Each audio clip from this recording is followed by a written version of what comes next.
on, Mark. Hi, I'm Shanna Malcolm. I'm from Kingston, Jamaica, and I'm an actress, sometimes a comedian, but mostly a YouTube personality. So my particular story starts a little over 10 years ago when I immigrated to this country from Jamaica to go to college. I'd gotten into a liberal arts program in the middle of really South Georgia, Macon, Georgia to be precise. But the transition was a lot of fun. It was overwhelming, but it was also a lot of fun, and I made a lot of awesome friends, one of whom I'm still friends with to this day, Caroline. Thanksgiving break rolled around during my first semester, and of course I had nothing planned because Jamaicans don't celebrate Thanksgiving. And so Caroline very graciously said, "You should come hang out with me and my family for Thanksgiving, it'll be great." I was like, "Oh yeah!" So we packed our bags, and I was doing my first road trip with one of my great friends. It was like a 2.5-hour ride to Whites County, Georgia. Couldn't make this shit up if I tried. And so when we were about halfway through the drive, Caroline semi-casually remarks, "Don't be bothered at all by my grandparents because they may be a little bit racist." Say what? Okay, and of course a huge knot formed in the pit of my stomach because, quite frankly, I'd never had to encounter racism in any form at all before that time. I didn't want to say anything and make Caroline feel uncomfortable, but I was a little bit worried.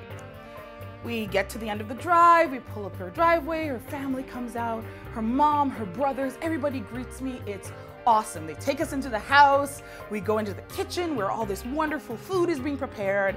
I'm chatting it up, getting to know this amazing family, and about an hour in, when I'd completely forgotten about the grandparents, the front door opens. And of course, the knot moved from here all the way up to my throat as I am suddenly again terrified. My eyes meet their eyes and their eyes meet mine, and everyone stops. I imagine that it wasn't that long of a pause, but for me it felt like 4 years. Staring at these people who are just staring at me with their mouths wide open. I just said in my head, fuck it. And I run over to her and I grab her up and I give her a big hug and I'm like, "Grandma!" Well, yeah, that's one way to do that.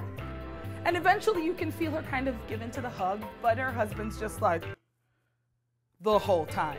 Somehow Caroline and the rest of the family disarms the situation, and we get back to cooking in the kitchen while the grandparents were setting up in their room. Eventually they join us, and we're in the kitchen cooking together, a little awkwardly, but cooking and talking, and maybe 30 minutes go by, and the grandmother just kind of casually and with a little bit of surprise in her voice says, "Oh, you're not like the rest of them.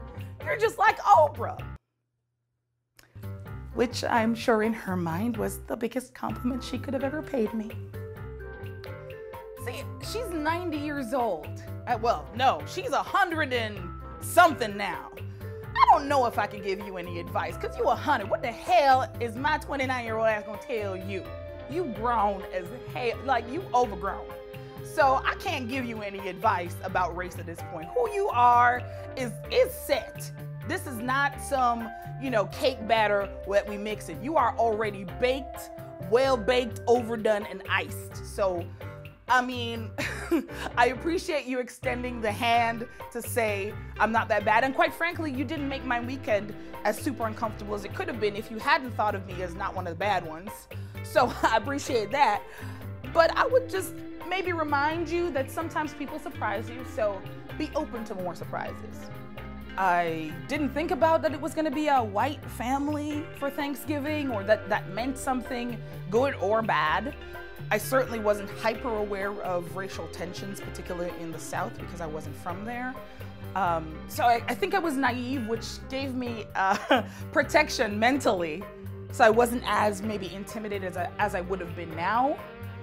I think in some ways it was ignorance is bliss because I didn't know to be angry or worried or scared or on the defensive. I wasn't, and so I was able to be a little bit more open about it. If I knew someone going into a situation similar to the one, that I went through, see, I just watched the movie Get Out, so I don't know what my advice would be.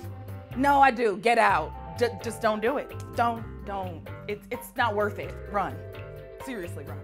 Sorry, but it's true. I'd like to hope that there's been some evolution in the ensuing decade since that happened.